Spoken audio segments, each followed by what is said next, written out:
Hello à toi et bienvenue dans ce nouvel épisode d'Amulette Podcast. Je suis Valérie et comme d'habitude, c'est un plaisir de te retrouver et merci infiniment de m'accorder ton attention. Alors, quand je dis que c'est un plaisir, je m'y-tourne un petit peu parce que en fait là, j'ai galéré pendant une vingtaine de minutes à trouver un setup qui fonctionne, à trouver une salle qui est isolée, à savoir comment fonctionne le nouveau micro que je suis en train d'utiliser. Donc, bear with me si jamais le son n'est pas hyper quali et que ça part dans tous les sens. Dans ce nouvel épisode, je voulais aborder un sujet qui me tient particulièrement à cœur et qui, bien évidemment, c'est un sujet sur lequel je suis perpétuellement en train de travailler, mais vraiment particulièrement ces derniers temps, c'est l'idée d'être perfectionniste. Par où commencer ? Déjà, je fais passer de nombreux entretiens en tant qu'entrepreneur pour des stagiaires, des alternants qui nous rejoignent dans notre aventure entrepreneuriale avec mes sœurs et moi. Et parfois, quand je pose la question de quelles sont vos qualités ou vos défauts, en réalité, c'est pas vraiment une question que je pose. Je vais l'aborder d'une autre manière. Mais souvent, ce qui revient dans l'aspect qu'on peut définir comme négatif, c'est « je suis trop perfectionniste » ou « je suis trop perfectionniste ». Et en fait, j'ai envie de dire bullshit. J'ai envie de dire bullshit parce que pour moi, le perfectionnisme, c'est pas une qualité. C'est pas une qualité et j'ai mis vachement de temps à m'en rendre compte parce qu'en fait, je me cachais sous... En fait, non, je pense que je m'identifiais pas déjà comme quelqu'un de perfectionniste, mais plutôt comme quelqu'un d'exigeant, que je suis toujours. J'essaye de me défaire un petit peu de ça. Et la dernière fois, je suivais sur Instagram un compte que j'apprécie énormément et que je mettrai dans la barre d'infos, qui s'appelle To Be Magnetic. Et dans ce compte, à un moment donné, il y avait une référence au perfectionnisme. Et je vais partager du coup cette référence avec toi, parce que moi, ça m'a giflé. Donc dans le post dont je te parle, il était écrit en gros comment est-ce que l'idée d'être perfectionniste se manifeste chez quelqu'un. Et il y avait 4 points. 1, c'est l'idée de ne jamais se sentir satisfait ou satisfaite. Alors, story of my life, clairement, l'idée d'être dans une insatisfaction permanente, d'être toujours en train de voir le verre à moitié vide au lieu d'être reconnaissant et reconnaissante d'avoir un verre et quelque chose à l'intérieur. Ou encore, juste d'avoir le sentiment que quoi qu'on fasse, c'est jamais assez, c'est jamais suffisamment bien, c'est jamais à la hauteur et tout. Donc il y a plusieurs choses qui peuvent expliquer ce type de pensée-là, bien évidemment. Bon, on est quand même dans une société dans laquelle on va cultiver un sentiment de manque pour pouvoir inciter les personnes, les consommateurs et consommatrices à aller se remplir. Et se remplir comment ? En allant consommer, en allant acheter. Donc ça a du sens en fait d'avoir ce sentiment d'exigence et finalement d'insatisfaction permanente parce qu'on est dans une culture qui fait tout pour qu'on le soit. En tout cas quand on est bombardé en permanence d'une quantité incroyable d'informations, de publicités, etc. Tout ça nous fait rappeler, malheureusement, qu'on n'est pas assez, ou en tout cas veut nous faire croire qu'on n'est pas assez alors que c'est absolument faux. Donc ça, c'est la première chose. Le deuxième point qui me vient à l'esprit, c'est pour le coup une histoire très personnelle, mais j'en suis sûre qui touchera nombreux et nombreuses d'entre vous, c'est le fait que quand on est issu d'une famille immigrée, donc on fait partie d'une diaspora finalement, cette volonté d'assimilation et d'intégration est tellement forte qu'il nous est demandé souvent de faire 2 fois plus qu'eux pour pouvoir arriver au même résultat. Et avec le recul, je trouve ça terrible. Alors, je ne suis pas en train de blâmer les parents, nos parents qui ont fait du mieux qu'ils ont pu avec ce qu'ils avaient, bien évidemment pas. Qui suis-je ? J'ai même pas encore d'enfant, enfin, je sais pas, voilà. Mais par contre, ce que ça fait dans la psyché, ce que ça laisse comme croyance limitante dans la conscience, c'est hyper fort. De se dire finalement qu'il nous faut faire 2 fois plus, il nous faut être 2 fois plus minimum pour pouvoir espérer être à la hauteur d'un standard qui a été défini par je ne sais qui et qui finalement est carrément impossible à atteindre. Donc souvent en fait, j'ai eu le sentiment qu'il fallait que je fasse. Il fallait que je fasse.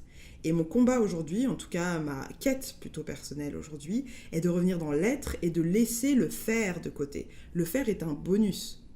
Le faire, c'est la cerise sur le gâteau. L'être, c'est de là d'où part la valeur. Et donc, quand on est dans une forme de perfectionnisme et qu'il y a cette insatisfaction, c'est être dans ce schéma-là, à la fois sociétal et culturel, et à la fois parfois de nos histoires familiales, transgénérationnelles. Et comment est-ce qu'on fait pour s'en libérer ? On commence toujours par essayer d'avoir conscience. C'est pour ça que je fais ce podcast et que je raconte ma vie. Bon, je le dis tout le temps, mais je le précise encore. 1, parce que c'est thérapeutique pour moi, donc je le fais pour m'aider moi. 2, je le fais également parce que d'autres qui ont fait ce travail pour s'aider eux-mêmes m'ont aidé. Parce que les expériences qu'on vit dans cette vie, elles sont très très proches les unes des autres, malgré les différences extérieures qu'on peut souvent identifier. On vit souvent les mêmes choses, on a souvent les mêmes peurs. Peut-être que ça va se matérialiser d'une manière bien spécifique chez moi et d'une autre chez toi, mais quand on revient au cœur du problème, on va dire, ou de la peur, ça va être la peur de ne pas être aimé, la peur de ne pas être assez, le besoin d'être reconnu, d'être validé.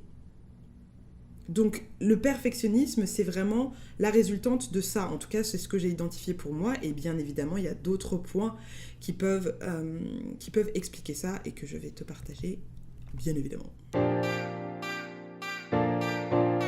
Le perfectionnisme, donc ça c'est toujours sur le post de To Be Magnetic, c'est cette constante comparaison de soi-même par rapport aux autres, par rapport au monde. Alors, la comparaison, c'est super chaud. Franchement, c'est quelque chose que j'essaye vraiment de... J'ai plus l'impression de le faire, honnêtement. C'est-à-dire que je suis en train vraiment de recabler mon cerveau pour éviter d'avoir des comportements qui sont inconscients, que j'ai eus depuis très très longtemps, qui ne vont pas dans le sens de ce que je veux être profondément.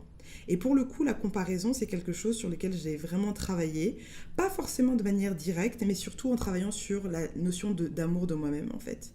Et plutôt que d'aller chercher la comparaison, je vais plutôt essayer d'enclencher le bouton de l'admiration et de « waouh ». Si elle ou il peut faire ça, ça veut dire que je peux également faire ça dans un autre domaine ou whatever, tu vois. C'est également se dire juste, je vais célébrer les victoires des autres, en fait. Je vais célébrer les victoires des autres comme je célébrais les miennes. Pour pouvoir, encore une fois, recabler mon cerveau et être plus dans la gratitude dont on a parlé au début. Et 2, pour pouvoir se dire se rappeler en fait que le monde est abondant. Parfois, moi, j'ai le sentiment, en tout cas, j'avais le sentiment avant, que si quelqu'un avait quelque chose, ça veut dire que moi, je ne pouvais pas avoir. Et particulièrement dans un aspect de ma vie, c'était vraiment l'idée de la beauté. C'est dingue, putain. Franchement, c'est dingue.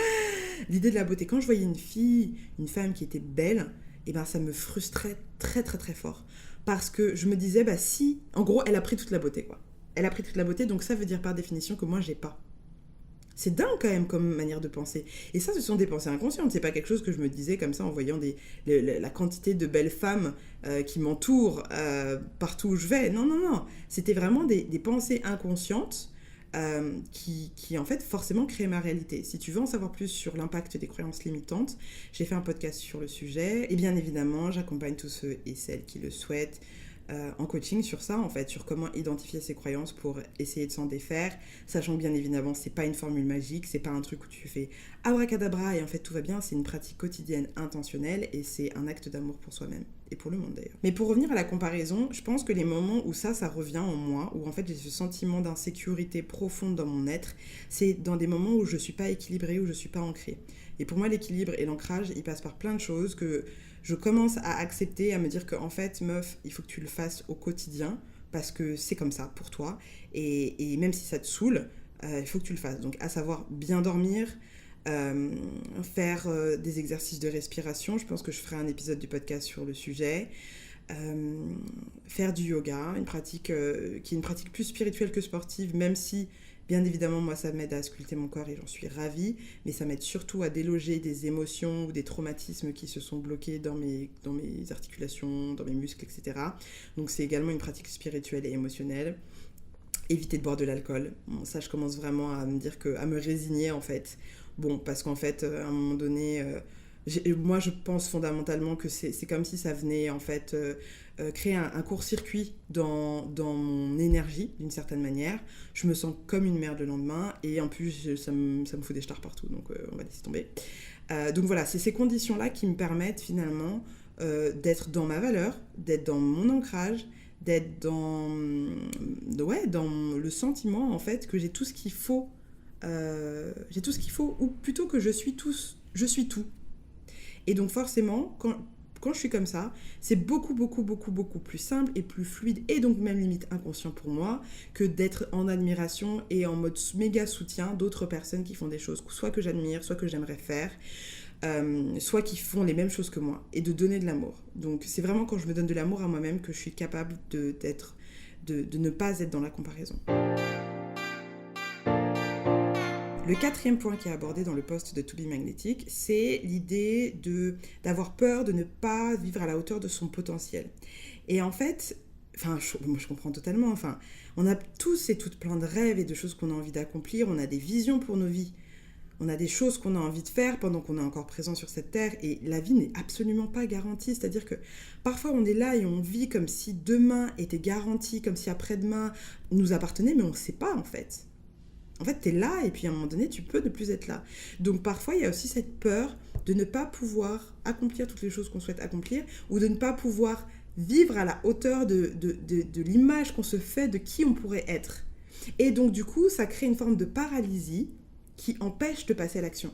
Par exemple, moi, ça fait 3 jours que je dois enregistrer ce de podcast, et parce que je sais que le matériel est nouveau et que les conditions sonores sont pas idéales, et que ça va pas être hyper propre, hyper quali, hyper parfait, et ben je repousse. Je repousse et du coup, je suis dans la paralysie et je n'agis pas.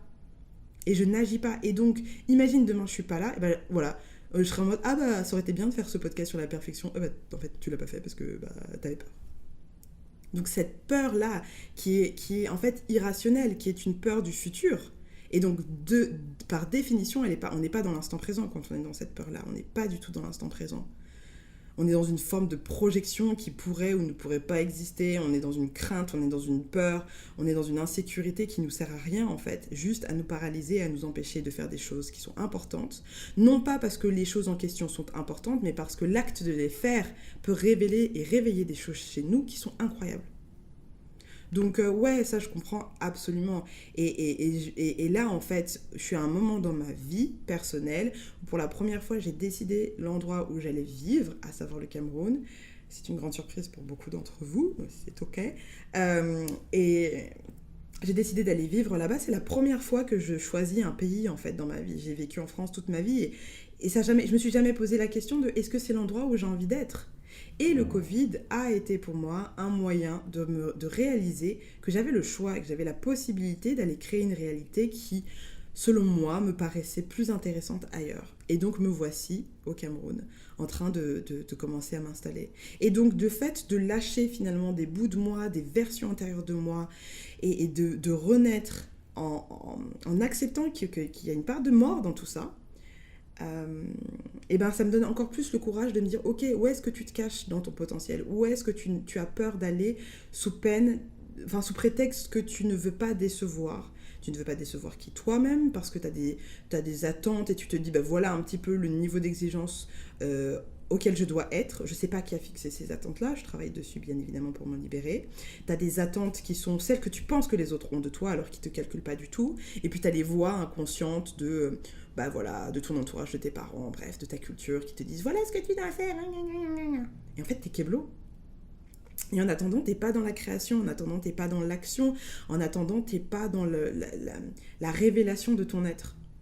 Donc ouais, ça c'est vraiment un problème pour moi qui peut te faire identifier ou te faire comprendre que peut-être que tu es perfectionniste et que c'est pas un truc à la mode, c'est pas stylé. C'est pas une tare non plus, hein. Let's be clear, mais par contre, voilà, c'est pas un avantage qu'on pose comme ça lors d'un entretien, selon moi.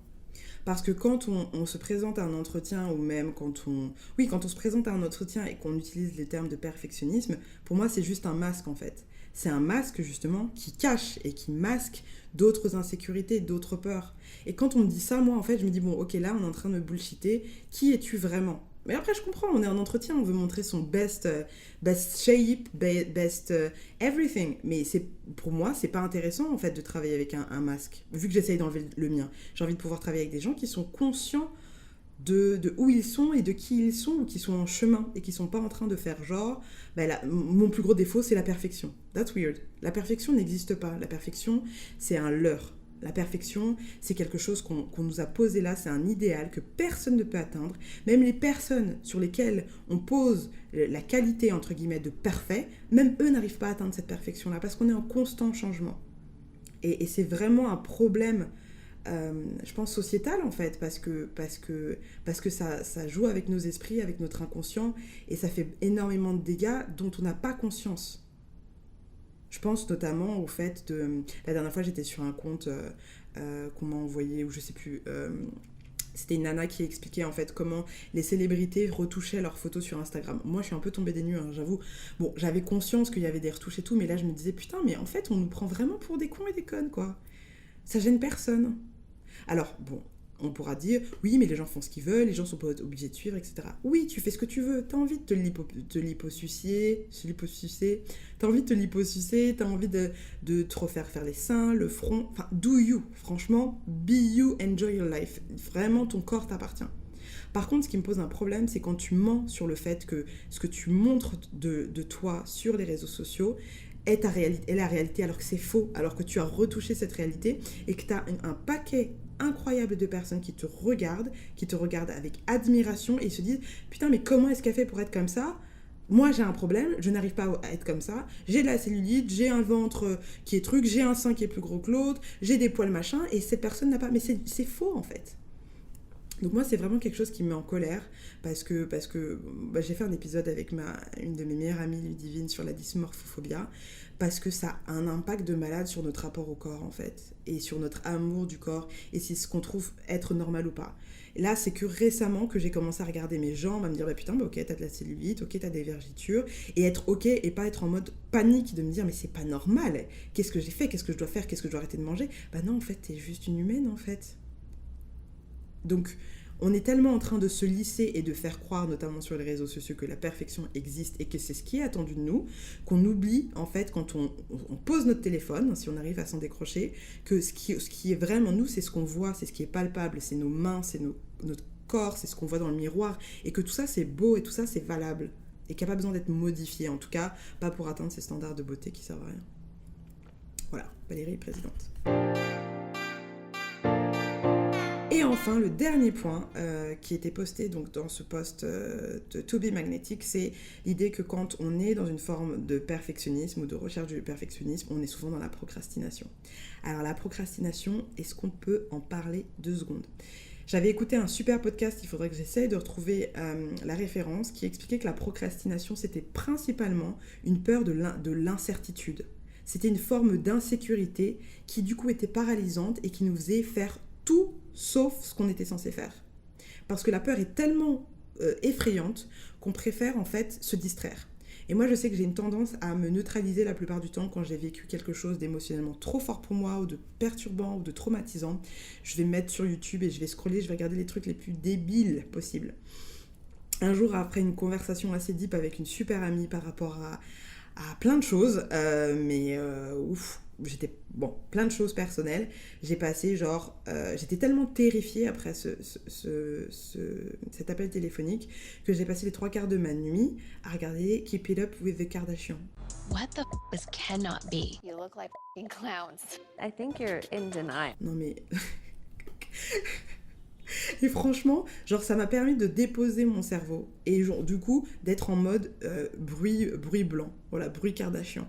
Et donc c'est un moyen pour moi de neutraliser la douleur en fait. Et donc on a tous nos moyens de neutraliser la douleur et la procrastination peut être un de ces moyens-là. Donc par exemple, un exemple comme ça, vous devez enregistrer un podcast depuis 2 semaines, vous trouvez toujours une excuse pour ne pas le faire parce que vous avez peur que le résultat qui va en sortir, l'écoute, les retours qu'on va recevoir, c'est que c'est pas suffisamment qualitatif, que c'est pas à la hauteur, que blablabla. Et donc du coup on repousse et on procrastine parce qu'il y a peur de cette incertitude. Et honnêtement, la seule chose que j'ai trouvée, moi, pour revenir finalement dans mon action, dans mon ancrage, dans mon axe, dans ma valeur et dans ma souveraineté finalement, c'est, comme je te disais, d'avoir des pratiques qui sont quotidiennes et qui sont spirituelles en fait, qui me permettent de me rappeler chaque jour, à chaque réveil, voilà les règles dans lesquelles tu as décidé de vivre, Valérie. Pas les règles qui te sont imposées par cette société, qui sont imposées par des gens dont tu ne connais pas les intentions, même si tu as une petite idée. Donc voilà les règles qu'on a décidé de suivre, qui peuvent bien évidemment évoluer. Et donc si tu veux vivre dans ces règles, voilà ce que tu dois faire pour te sentir bien. Et pour ne pas t'enfermer dans des cercles et des cycles vicieux que tu as finalement alimenté toute ta vie, pas de manière volontaire et je fais exprès, c'est juste comme ça qu'est l'être humain, et le cerveau particulièrement aime la familiarité, donc il va bien évidemment favoriser tout ce qui est familier, tout ce qui est connu, parce que c'est un gage de sécurité. Et donc pour enrayer du coup quelque chose qui est comme ça depuis des années, et ben ça demande un effort colossal que de faire stop et de faire partir l'engrenage dans un autre sens. Donc les rituels sont vraiment puissants pour revenir dans une vérité en fait, et la seule vérité pour moi qui existe, c'est l'instant présent. C'est ça qui existe, c'est le fait que tu sois en train d'écouter là maintenant, que peut-être que si je te dis de prendre conscience de ta respiration, tu vas commencer à avoir un peu plus conscience de la manière dont tu respires, peut-être que tu es en apnée, peut-être que tu ne respires pas bien, peut-être que tu as une respiration qui est au niveau des poumons et qui ne se fait pas au niveau abdominal, donc tu envoies un signal à ton système nerveux qui n'est pas un signal de paix et d'apaisement et de bien-être intérieur, mais plutôt de stress. Revenir à la respiration, c'est revenir à l'instant présent. La respiration, c'est quelque chose, c'est la première chose que tu as fait quand tu es né, c'est la dernière chose que tu feras quand tu mourras. La respiration, c'est le souffle de vie. La respiration, c'est la vie. Donc la vie, c'est l'instant présent. Donc plus tu vas pouvoir revenir dans ta respiration et plus tu vas pouvoir t'ancrer dans ce qui est maintenant et pas dans ce qui pourrait éventuellement être ou ce qui ne sera pas si tu ne fais pas le travail ou ce n'est pas à la hauteur de ce que tu souhaites faire. Et c'est là où est ta vérité et c'est là où est ton pouvoir. En tout cas, c'est ce que j'essaye de me rappeler chaque jour quand je commence à retomber dans cette idée de perfectionnisme et m'auto-flageller parce que les choses ne sont pas 100% ce que j'aurais aimé qu'elles soient. Et ben, je me rappelle que je respire et que je suis en vie et que c'est déjà bien. Et que le fait même que j'ai posé les actions, aussi imparfaites soient-elles, c'est déjà la perfection. Donc c'est un travail quotidien. Oh, c'est un travail quotidien. Je trouve que ça vaut la peine en fait.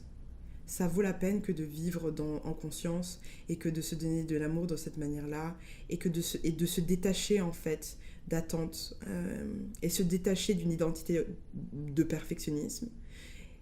Et ouais, de se rappeler en fait qu'on est des putains de miracles. Et on a tendance à l'oublier. Mais on est vraiment des miracles. Et c'est sûrement un miracle que tu aies fini ce podcast. Là, c'est la perfectionniste en moi qui vient tacler. Mais non, mais merci infiniment pour ton attention, pour ton écoute. Je sais que ce sont des choses qui sont très précieuses en ce moment et que c'est précieux et que c'est très convoité. Donc, merci d'avoir passé ces 20-ish minutes avec moi. Si tu veux aller plus loin et que tu es intéressé par tous ces sujets qui sont liés à la transformation personnelle, à la spiritualité, à la magie, j'ai plein d'autres épisodes que tu peux écouter, soit sur Spotify, sur iTunes ou sur YouTube. Tu peux également me suivre sur mon Instagram, c'est ValérieDJMS, et je mettrai également les informations du compte dont je t'ai parlé qui s'appelle To Be Magnetic, qui est un super programme qui apprend à manifester sa vie. C'est pas un truc avec une baguette magique encore une fois, c'est vraiment un travail en pleine conscience, travail sur l'inconscient et backé par les neurosciences. Et en attendant, prends grand soin de toi. N'hésite pas à me laisser des commentaires ou m'envoyer un DM si tu as envie d'aller plus loin avec un accompagnement coaching. Je pense que c'est bon pour aujourd'hui. À très vite et merci pour ton attention. Bye. Upgrade Podcast, une société du groupe Upgrade by Legiums vous a présenté Amulette Podcast, un podcast qui vous permet de devenir magicien et artiste de votre propre vie. Présenté par Valérie Legiums, directrice artistique chez Upgrade et coach en créativité et image. Rendez-vous sur upgradepodcast.paris pour découvrir tous nos autres podcasts. Passez une très belle journée lumineuse.